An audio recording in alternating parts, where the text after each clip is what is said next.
Labrīt, darbie kolēģi! Pirmkārt, es gribētu izmantot šo iespēju un vēlreiz izteikt jums visdziļāko pateicību par visu padarītu.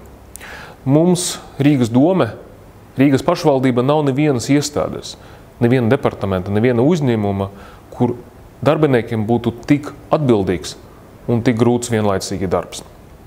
To, ko jūs darāt, jo mums Rīga sanās tā, ka ir pēc būtības viena no modernākām un visaptverošākām sociālām sistēmām visa Baltijas valsts reģiona. Un tas nav tikai par tehnoloģijām vai par, piemēram, pabalstu skaitu.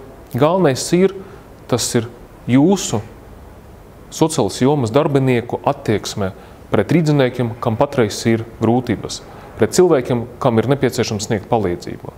Pateicoties jums, daudzie tūkstoši rīdzinieki, viņiem ir parādījis iespēja atgūties, atgriezties pie normālas dzīves, tāpēc, ka grūtā brīdi bija sniegta palīdzība, un to palīdzību esat snieguši tieši jūs. Es gribētu jums novēlēt pacietību, daudz spēku, daudz veselības, pildot jūsu ārkārtīgi svarīgus visai pilsētai un visai valstī pienākumus.